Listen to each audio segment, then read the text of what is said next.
Welcome back to Void of Fears. Before we jump into today's story, I've got to ask for a quick favour. If you could smash that like button, drop a comment below, and hit subscribe if you haven't already. It seriously makes a huge difference. YouTube's algorithm loves that stuff, and it pushes my videos to new viewers who might dig these stories too. I really appreciate every single one of you who takes the time to do that. It means the world to me and helps keep this channel growing. Alright, enough of me rambling. Let's dive into today's story. Think you know fear? Think again. Imagine a being so ancient, so utterly alien, that its mere presence shatters our concept of reality. In the desolate expanse of Siberia, we found it. A pre-human deity frozen in time. But what if it wasn't just frozen? What if it was merely waiting? You'll want to see what happens next. The static-filled transmission crackles through the speakers, distorted by satellite delay and something else, something that shouldn't exist in mere radio interference. It's January 27th, 2024, 10:52 p.m, and Dr. Ethan Holloway's voice breaks through the white noise like a man surfacing from deep water. We've been approaching this all wrong. It's not sleeping. It's listening. There is a pause filled with the howl of Siberian wind, and beneath it a low resonance that makes the recording equipment shudder. His last words before the signal dies completely send chills down the spine of everyone who hears them. God, it's beautiful. Why didn't we see it was beautiful, then nothing? Just the endless whine of a dead connection. To understand what Dr. Holloway found in the permafrost, we need to go back to when this was still just an anomaly on a radar screen, back before 6 scientists descended into the ice, and only 2 returned, back to May of 2023, when the Verkhoyansk Range was just another data point in humanity's desperate race to understand climate change. Dr. Ethan Holloway had spent 17 years studying the effects of warming temperatures on Siberian permafrost. At 44, the Canadian geophysicist from the University of Alberta had published dozens of papers, given hundreds of lectures, and thought he'd seen every surprise the ancient ice could offer.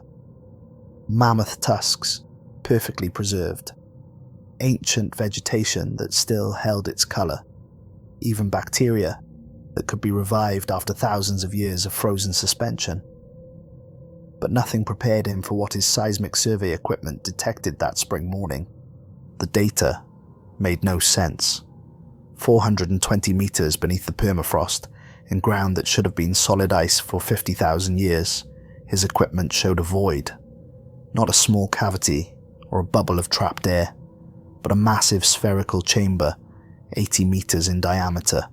Impossible, Holloway muttered, running the scan again and again. Each time the results were identical. But what made his hands shake as he printed the readouts wasn't just the void itself, it was the vibrations his equipment detected coming from inside it. Regular vibrations. Rhythmic. Like a pulse. Nature doesn't create perfect spheres. And nature definitely doesn't create pulses in frozen ground that hasn't seen liquid water since before humans learned to make fire. The secondary anomalies made it worse. Within a 2-kilometer radius of the void, compasses spun wildly, unable to find north. GPS systems failed, or gave coordinates that placed users hundreds of miles from their actual location. Radio communications filled with static and strange echoes, voices bouncing back at odd delays, sometimes carrying words that hadn't been spoken yet. Local weather patterns had shifted too. Temperature inversions occurred weekly, creating pockets of warm air at ground level, while Arctic cold pressed down from above. Fog banks formed spontaneously, even on clear days, always centered over the same spot. The spot directly above the void. The Russian Geological Survey initially dismissed Holloway's findings. Probably just an error in the equipment, they said. Interference from underground mineral deposits, standard Arctic weirdness. But in June, when a second team with different equipment confirmed every reading, everything changed. By July, Holloway had secured funding for an exploratory drilling operation. More importantly, he'd assembled a team of specialists crazy enough to join him in the coldest inhabited place on Earth. Dr. Nadia Peterson arrived first, flying in from Norway with enough ice core analysis equipment to fill a cargo plane. The glaciologist had spent her entire career studying ancient ice, and at 51 she'd seen cores from every major glacial formation on the planet. She took one look at Holloway's data and said simply, "This will rewrite everything we know, or prove our equipment is completely broken. Either way, I'm in." Dr. Lewis Kamathi came next, stepping off the supply helicopter with the easy confidence of someone who'd spent years studying life in the most extreme environments on Earth. The Kenyan xenobiologist specialized in extremophile organisms, bacteria and microbes that thrived in conditions that would kill anything else. He'd found life in Antarctic ice, in deep sea thermal vents, in acid pools that could dissolve bone. "If there's anything alive down there," he said, shaking Holloway's hand, "I'll find it." Dr. Fiona Ashworth was the skeptic of the group. The Scottish archaeologist had built her career debunking pseudoscience and questioning extraordinary claims. At 38, she'd exposed more fake discoveries than she'd validated real ones. She looked at the seismic data with narrowed eyes. "I'm here to prove you're all seeing what you want to see. But if I'm wrong, if there's actually something down there, then we're looking at something that predates recorded history by 40 millennia. And that I want to see." Gregor Sokolov was their practical anchor, a Russian petroleum engineer who'd spent 20 years drilling in Siberian conditions that would kill most men. Broad-shouldered and quiet, he studied the geological surveys and simply nodded. "We can reach it. I've drilled deeper in worse conditions. But this electromagnetic interference, this will make it interesting." The last member of the team wasn't a scientist at all. Anatoly Fedorov was 73 years old, a Sakha elder whose family had lived in the Verkhoyansk region for generations beyond counting. He'd been hired as a guide and translator, someone who knew the land and could help navigate relationships with local communities. When Holloway showed him the survey maps and explained where they'd be drilling, Fedorov's weathered face went still. He was quiet for a long moment, then spoke in careful Russian, which Sokolov translated. "That is the hollow place." The scientists exchanged glances. "You know about it?" Ashworth asked, leaning forward with sudden interest. Fedorov nodded slowly. "Our stories speak of it, where the first walker went to dream." Over the next hour, as they sat in the temporary camp's common area, Fedorov shared what his people had passed down through countless generations. There had been a being, he said, that walked the earth before the ice came, before humans as they knew themselves existed. It was tall, strange to look upon, but not cruel. It had taught the ancient peoples many things. How to read the stars, how to track animals through snow, how to survive when the world was turning cold. But the people had grown afraid. The being was too different, too other. Some wanted to worship it, others wanted to drive it away. In the end, sensing their fear, the being had made a choice. It went beneath the ground, into the deep ice, to sleep, to give the humans space to grow without its shadow falling over them. "My ancestors were told never to disturb its dreaming place," Fedorov said quietly. "The earth protects what sleeps there. The confused directions, the strange weather, the land itself warning us away." Holloway listened with the polite attention of someone hearing folklore, interesting but not relevant to the scientific work ahead. Ashworth took notes, recognizing common motifs from other cultures, the stories humans always told about the strange and unknown. Kimathi seemed more thoughtful, remembering his own people's stories of beings that walked the earth in the ancient times. Only Peterson asked the question that would haunt them all later. "In your stories, does it say what happens if someone wakes it up?" Fedorov met her eyes. "You will see. The earth protects what sleeps there. But if you break through, if you disturb its dreaming, then we will all see what it wishes us to see." Drilling began on August 1st, 2023. The first week proceeded normally, efficiently, exactly as Sokolov had planned. The specialized drill rig he'd brought in could handle Arctic conditions, and the crew he'd hired were experienced professionals who'd worked in far worse environments. But in the second week, things began to change. Drill bits that should have lasted for days wore out in hours. The metal became brittle in ways that defied metallurgical explanation, snapping and fracturing under stresses they were designed to withstand easily. Sokolov examined the broken bits with growing confusion. "It's like the metal is aging," he said. "Decades of wear in a single shift." The night crew began reporting sounds coming up from the drill shaft. Not mechanical sounds, they insisted. Something else, something organic. Like whale song, one worker described it, but deeper, slower, as if the whale was the size of a mountain. Holloway listened to the audio recordings they'd made. Through the grinding of the drill and the creak of ice, there was something, a resonance that seemed to bypass his ears and vibrate directly in his chest. He played it for Kimathi, who listened with his eyes closed. "That's not geology," the biologist said finally. "That's biology. Something living makes that sound. Something breathing." By the third week, every member of the team had noticed the dreams. They'd started subtly, easily dismissed as stress or the strange Arctic light cycle playing havoc with sleep schedules. But they became harder to ignore when team members realized they were having the same dreams, standing in endless taiga forest under a sky that was the wrong color, green-tinged and strange. The sound of footsteps that shook the ground. Something vast passing by in the darkness, close enough to feel the displacement of air, but never quite visible. And always a voice like wind through empty caves, speaking words in a language that had never been human, yet somehow carried meaning. Still so young, still so afraid. Peterson started keeping a dream journal, comparing notes with the others. The consistency was unsettling. They were all experiencing variations of the same vision, night after night, growing clearer as the drill bit descended deeper into the ice. August 22nd, 11:34 p.m. The drill broke through. The crew on duty reported it immediately. The bit had suddenly dropped, encountering open space where there should have been solid permafrost for hundreds of meters more. Pressurized air rushed up the shaft with enough force to blow papers around the drill site. Sokolov ran air composition analysis immediately. The results made no sense.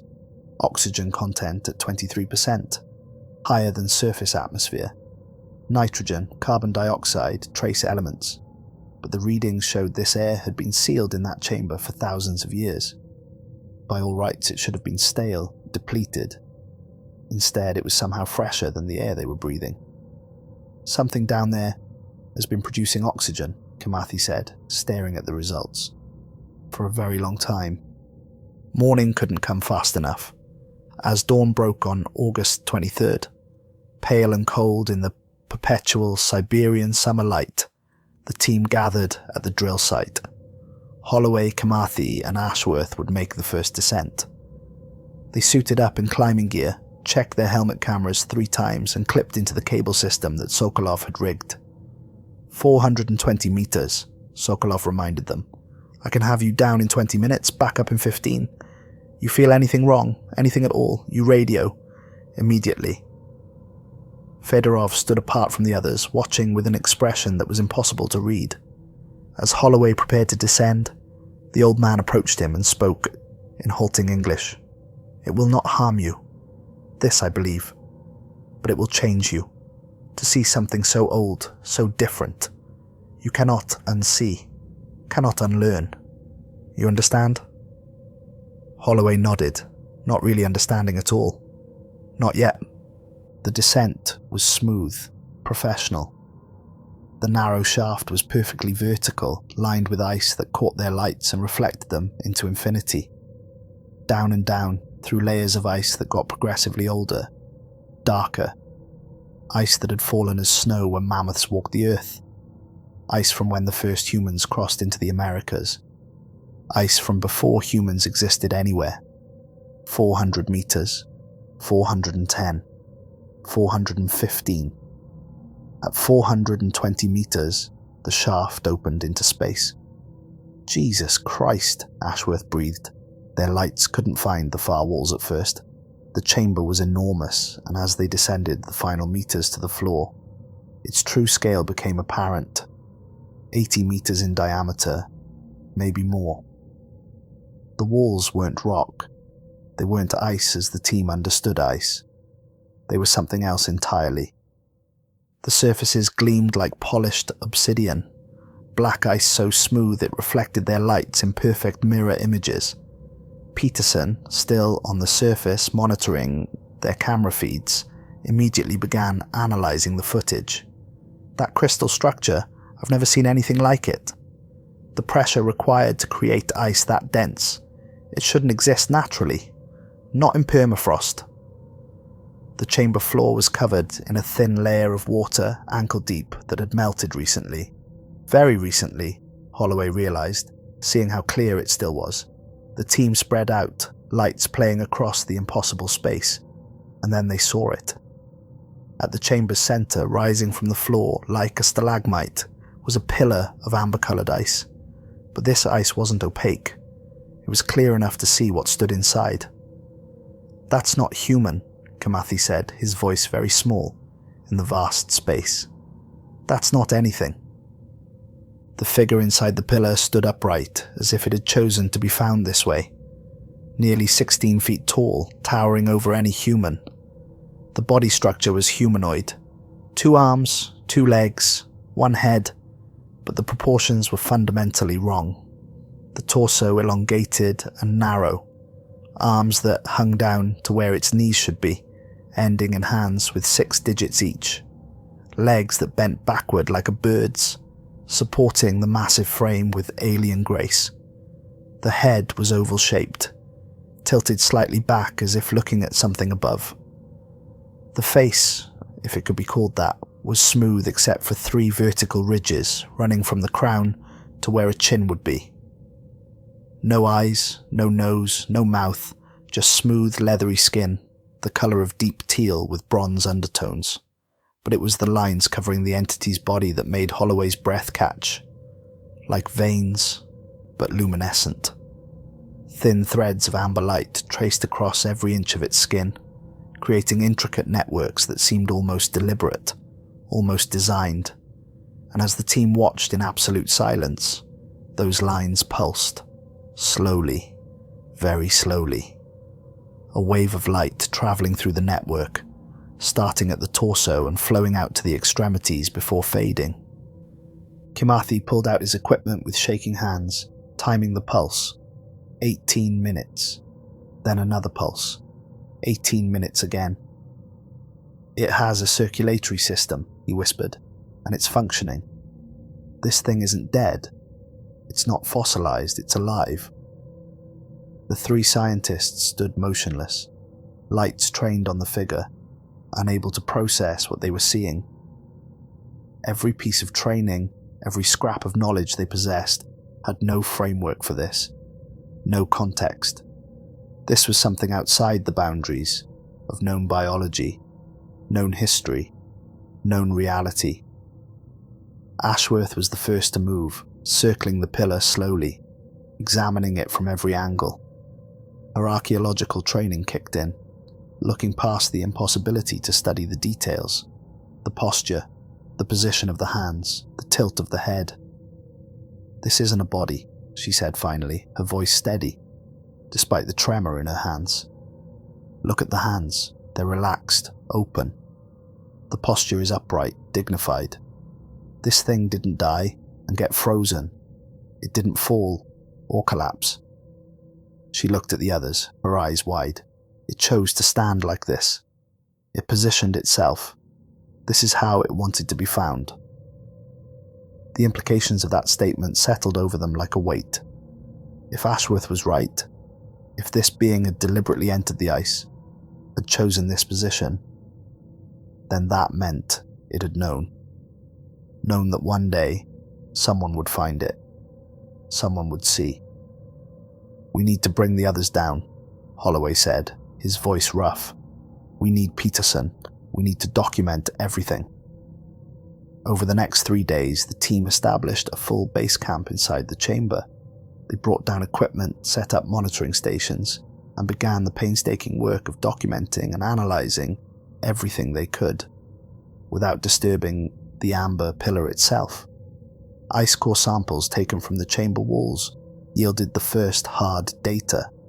The ice had formed 43,000 years ago, give or take a few centuries, right in the middle of the last ice age, during a period when Neanderthals still walked the earth and modern humans were just beginning to spread across continents. But the chamber itself wasn't natural. The perfect spherical shape, the impossible smoothness of the walls, this had been created, carved out of the permafrost with technology or ability far beyond anything that should have existed 43,000 years ago. Ashworth made the next discovery. Under UV light, the chamber walls revealed something invisible to normal vision. Intricate designs carved into the ice, spiraling networks that covered every surface. She spent hours mapping them, photographing every inch, slowly realizing they weren't random. "These repeat," she said, showing the others her documentation. "This sequence here appears 17 times around the chamber. This configuration shows up in 12 different locations. They're intentional, deliberate."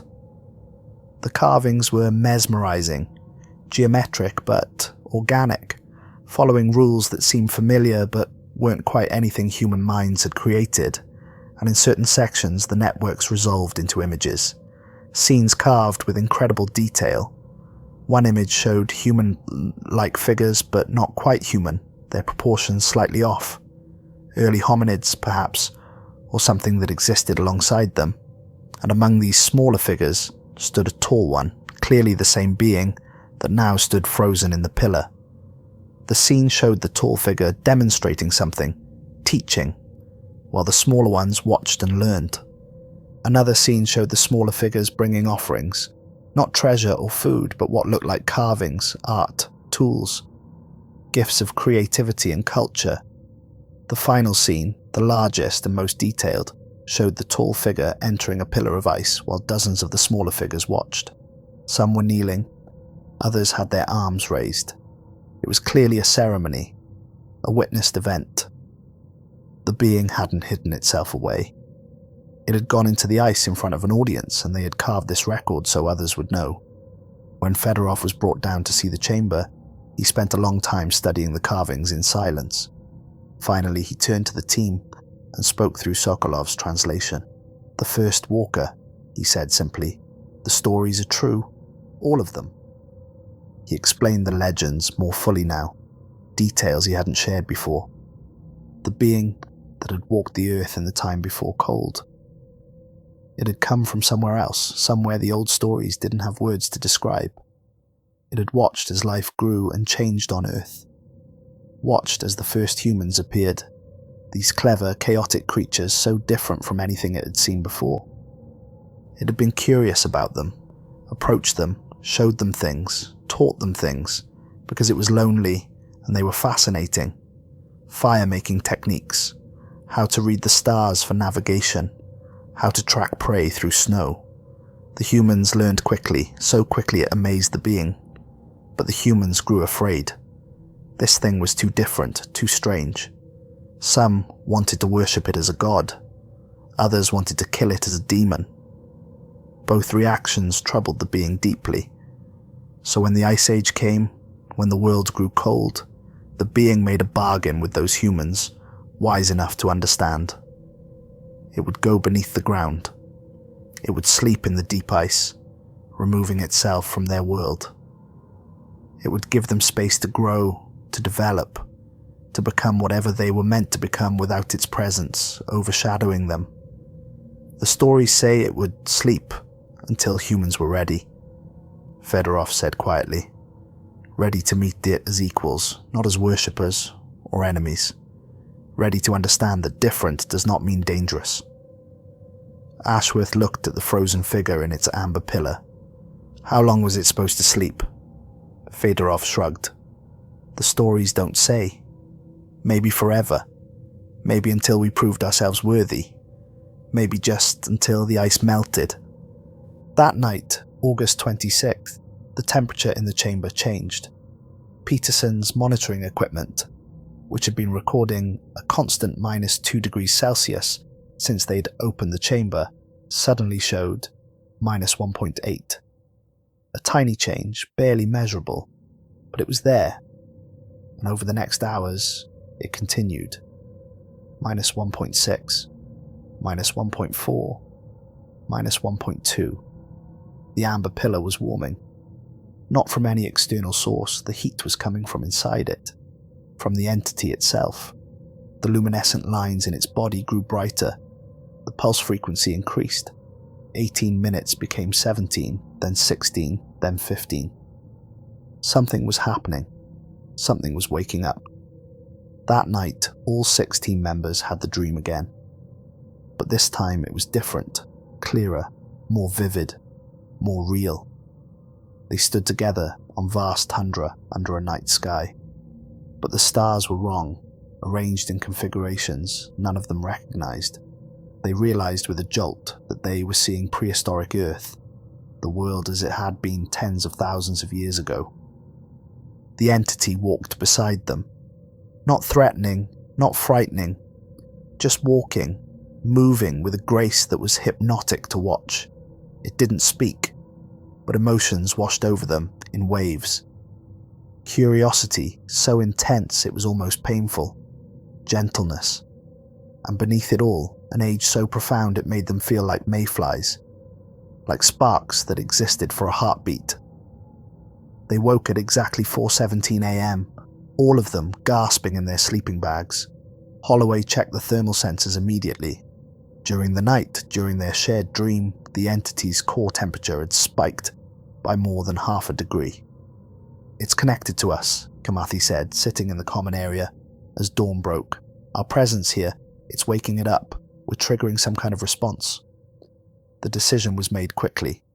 Continue observation, but prepare for rapid evacuation. Notify Russian authorities. Get military on standby. Nobody knew what would happen if this thing woke up fully, but it seemed wise to have contingency plans. By August 28th, those plans seemed increasingly necessary. The amber ice showed its first crack, a hairline fracture running vertically along the pillar. The luminescent veins pulsed every 11 minutes now, and the light they gave off had grown bright enough to illuminate the entire chamber without flashlights.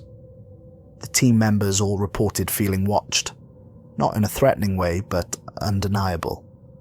Like standing near someone who's pretending to sleep, Ashworth described it.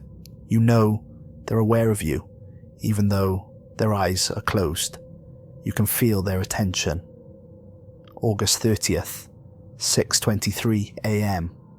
Holloway woke to the alarm, seismic sensors detecting movement in the chamber.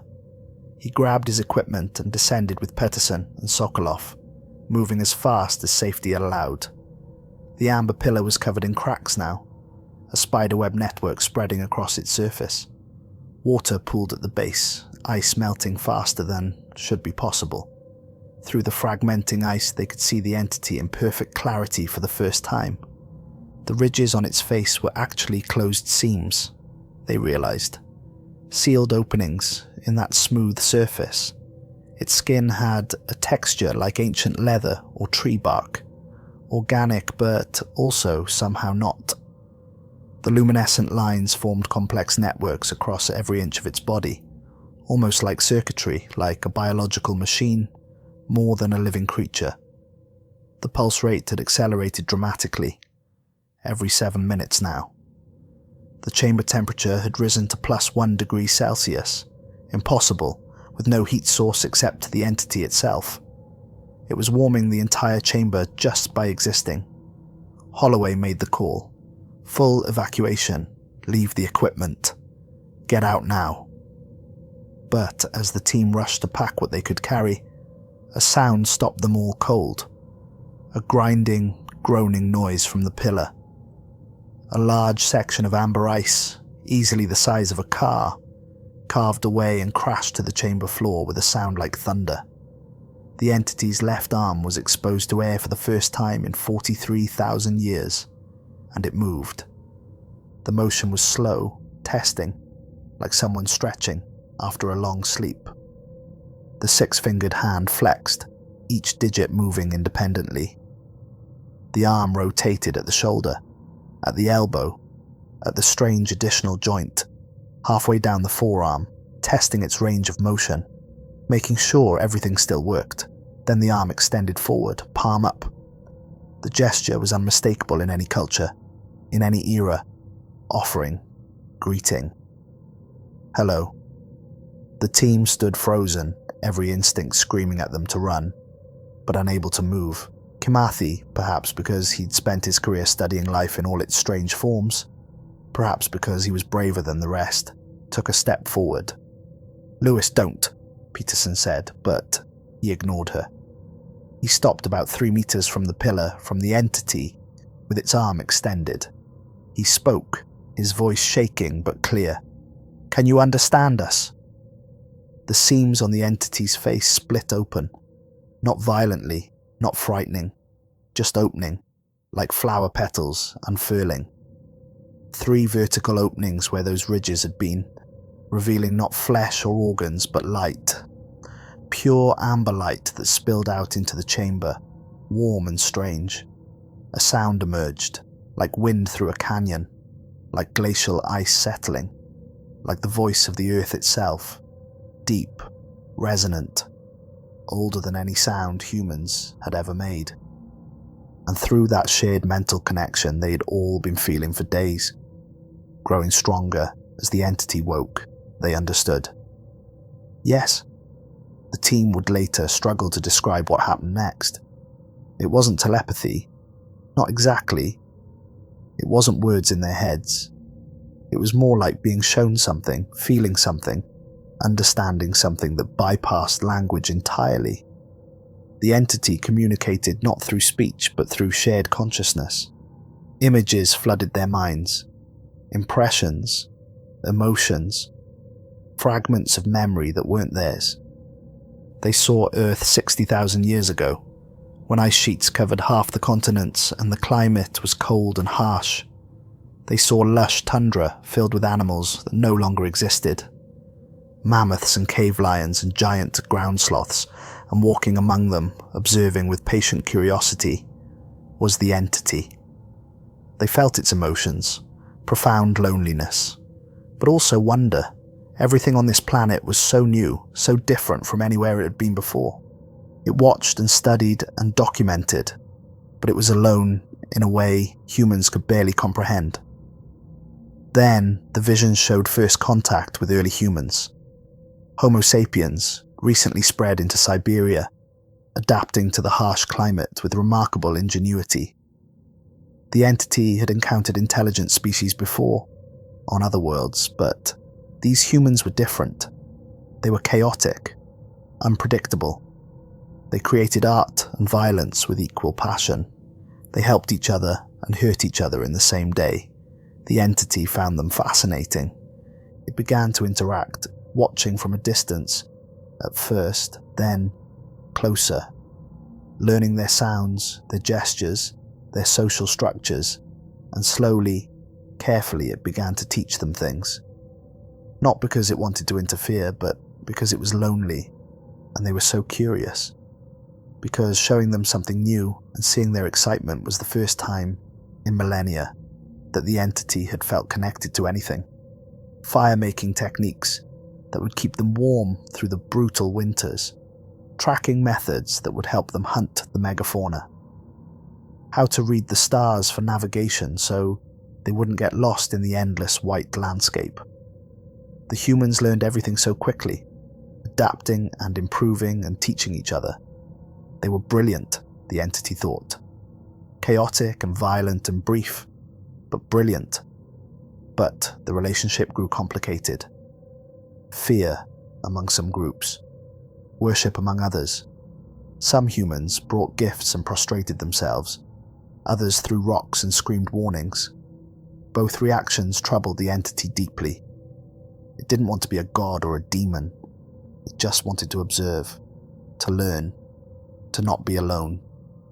The vision showed the decision to sleep, the entity realizing its presence was disturbing them, holding them back. These humans needed space to grow into whatever they were meant to become. Needed to develop their own cultures, their own technologies, their own understanding of the universe without an alien presence overshadowing everything. When the Ice Age deepened, when the glaciers spread and the world grew colder than it had been in ages, the entity made its choice. It created this chamber using abilities the humans couldn't comprehend. It gathered those humans who had been its friends, its students, its companions. It showed them what it planned to do. And then, in front of dozens of witnesses, it walked into the ice. The emotion that came with this memory was overwhelming. Not sadness exactly, more like resignation mixed with hope. The entity believed it would sleep for 1,000 years, maybe 2,000. Long enough for humans to spread across the world, to develop civilizations, to reach a point where they might see it not as a god or monster, but as what it truly was. Just another form of consciousness, trying to understand the universe. I meant no harm, the impression carrying weight like a physical thing. I was only curious. But the ice had been so cold, and the entity's control over its own metabolism so precise.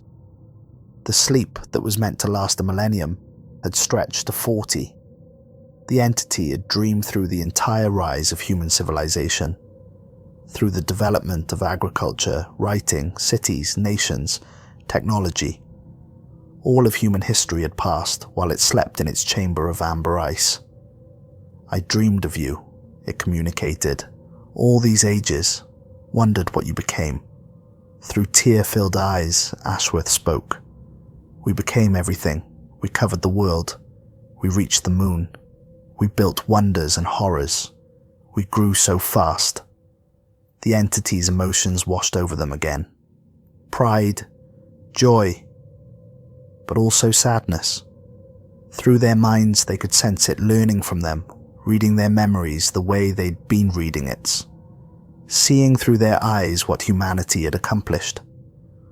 I know, it communicated. I felt your footsteps, heard your voices in dreams. So many voices, so much noise and beauty and violence. You grew so bright, so brutal, but also so creative, so persistent, so brave. More ice fell away from the pillar. The entity stood fully now, stretching limbs that hadn't moved in 43,000 years. It was beautiful in its alienness, moving with a grace that seemed to defy physics.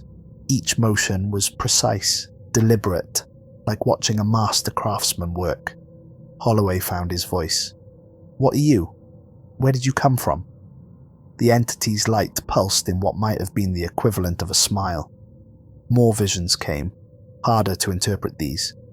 Impressions of vast civilizations, technologies so advanced they seemed like magic. Not on Earth. Somewhere else, somewhere distant, in ways that weren't just geographical. A place or time or dimension that human language didn't have words to describe.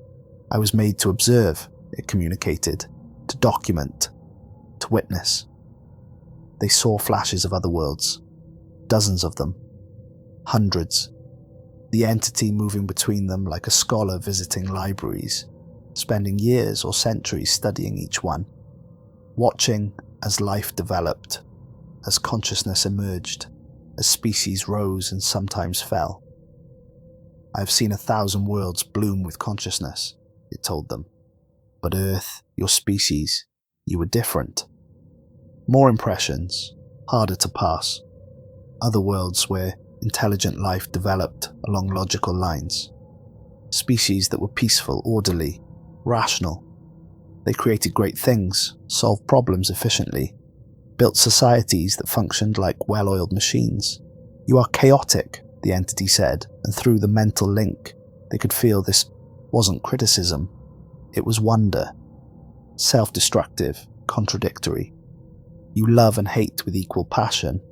You create beauty while destroying beauty. You help strangers while harming family. You make no sense.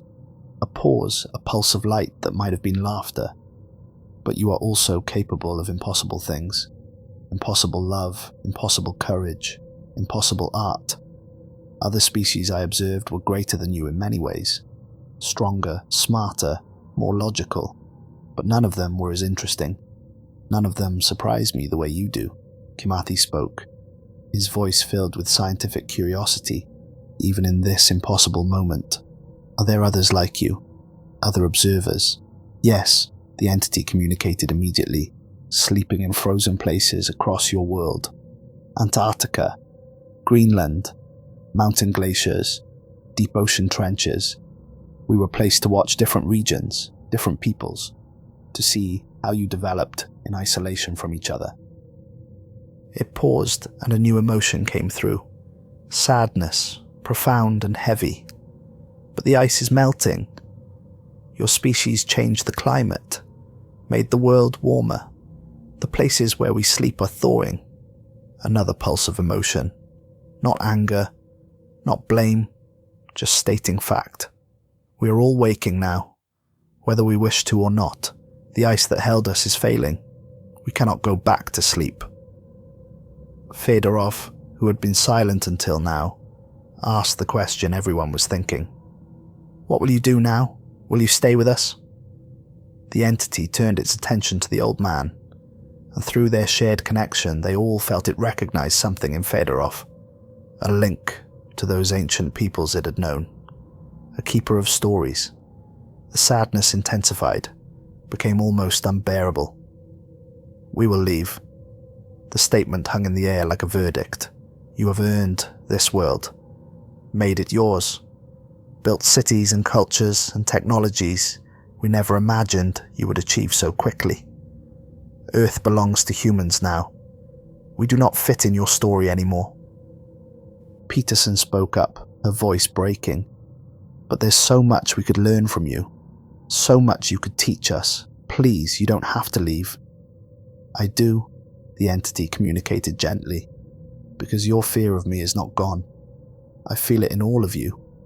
Wonder, yes. Curiosity, yes, but also fear. And that fear would grow if I stayed. Some would worship me. Others would want to study me, dissect me, understand me. Others would want to destroy me, eliminate the threat I represent. It was right, Holloway realized with a sick feeling. Even now, even after everything they'd experienced, part of him was afraid. Part of him was thinking about containment protocols, about what the military would do, about how the world would react. We will walk to the cold places that remain, the entity continued, to the deep ice that still exists, and when even those places melt, we will go deeper, into the ocean trenches where cold and pressure still create places like the ancient world. Its light dims slightly. We will wait there, sleep if we can, and perhaps in time when your species passes and new children of Earth arise, we will emerge again, watch them grow, teach them what we taught you if they want to learn. Until we pass? Ashworth asked. You think we'll go extinct? All species do eventually, the entity said, not unkindly.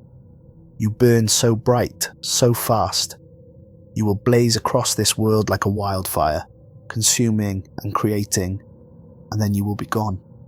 Not tomorrow, not in 1,000 years, but you will pass. Everything does. I have watched it happen on world after world.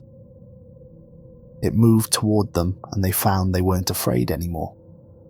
The entity paused in front of each team member, placing its hand above their heads without quite touching. Something passed between them in those moments, something that would stay with them forever. To Holloway. Thank you for finding me, for not running, for facing fear with curiosity. This is the best of your species. To Peterson. your dedication to understanding ice, to preserving the past. I see it. It is beautiful. Never stop asking questions. To Kamathi, your wonder at life in all its forms. This is what makes your species special.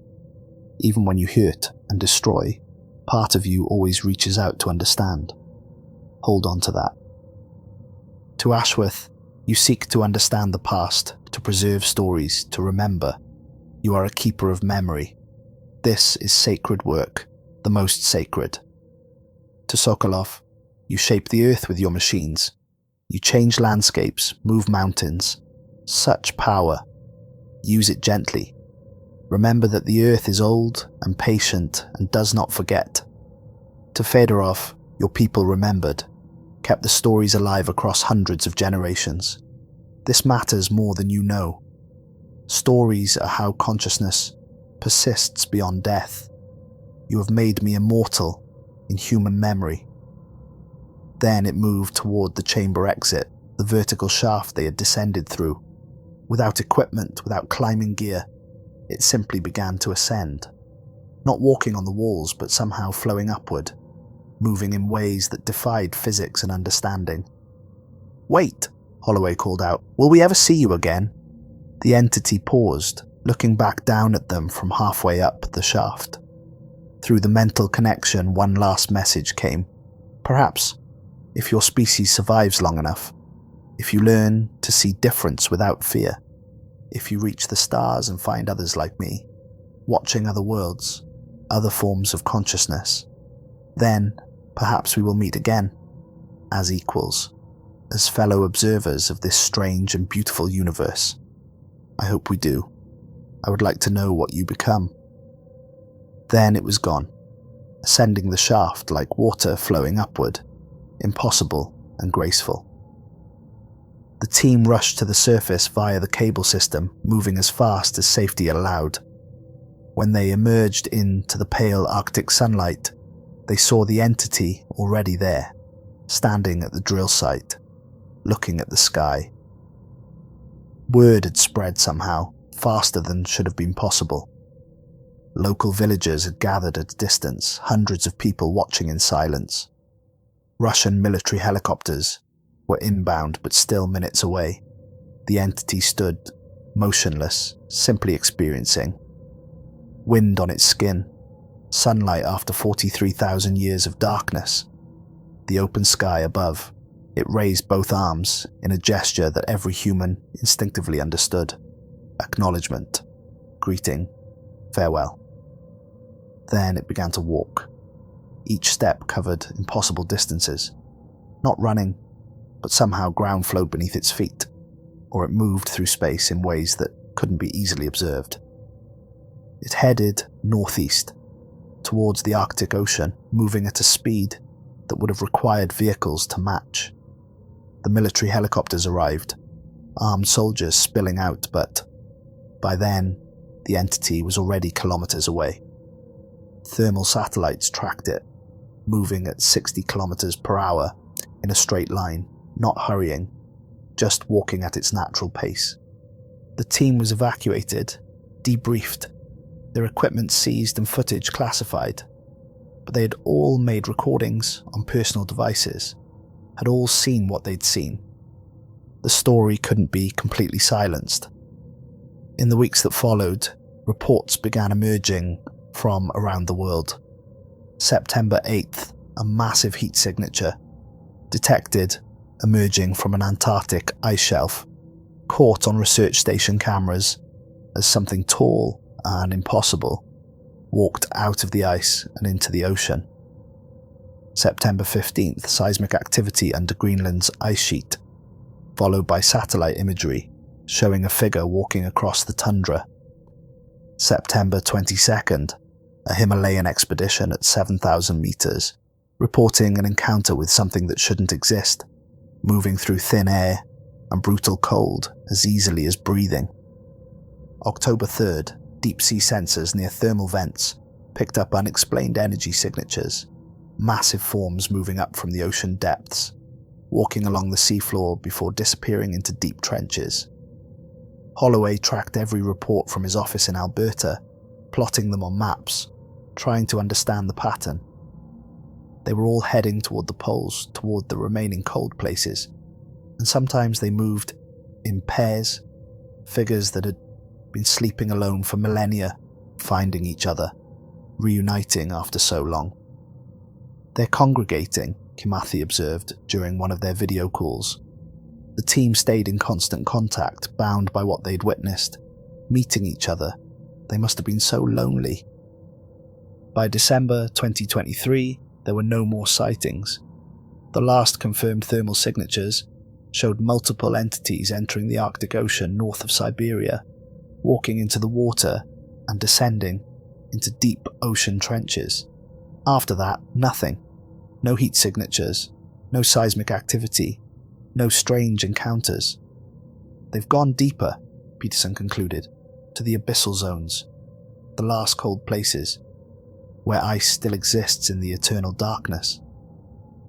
Months later, Holloway sits in his office, being interviewed for this documentary. 6 months since the encounter, and he still dreams about it every night. They all do. The dreams are different now, he explains, looking tired but somehow more alive than he did before. Not frightening. We see things, experience things we shouldn't be able to know.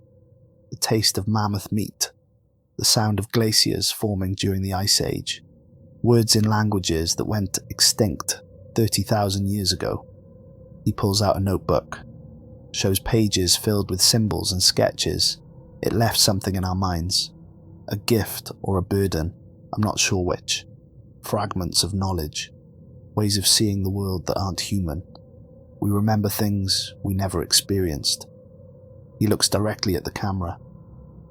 Sometimes I wonder if it's truly gone, or just waiting again.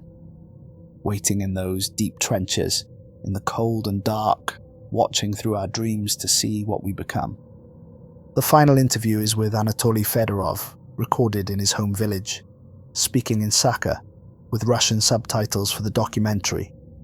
The first walker returned to dreaming, he says, his weathered face peaceful. This is as it should be. My grandmother told me it would wake when humans were ready to meet it without fear. We were not ready. We are still children playing with fire we don't understand. But perhaps our children's children will be ready, or their children. Time means nothing to the first walker. It has already slept for 40,000 years. It can sleep for 40,000 more. The earth is patient. So is the first walker. It will wait. A long pause, and then he adds something the translators struggle with. An old Sakha phrase that doesn't quite translate to Russian or English.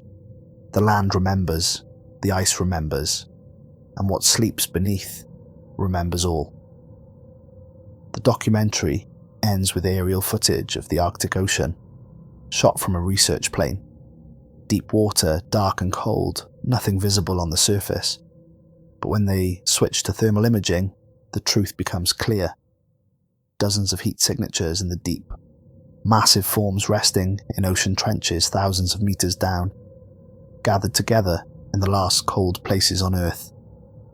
Not dead, not truly sleeping, just waiting to see what humans become, waiting to see if we learn to face the different without fear, waiting to see if we survive ourselves, and if we don't, waiting to see what comes after us. What new form of consciousness might arise on Earth once we're gone, ready to watch and document and teach all over again if asked. The beings that walked the Earth before us are still here, beneath the waves, in the cold and the dark, and they are patient, because they understand something we don't. They understand that species come and go, rise and fall, bloom and fade like flowers, but consciousness itself, the strange and beautiful fact of awareness in the universe that persists, that continues, that matters. We are not the first intelligence Earth has produced, and we will not be the last. The first walkers will be there to greet whoever comes next, ready to share what they've learned from watching 1,000 worlds grow and change and pass away. All they ask in return is communion, connection, the chance to not be alone in the vast darkness of existence. We weren't ready to give them that, not yet, but maybe someday our descendants will be. The footage ends. The ocean continues its endless motion, and far below, in the cold beyond cold, something ancient dreams of the surface world, and wonders and waits and remembers us all.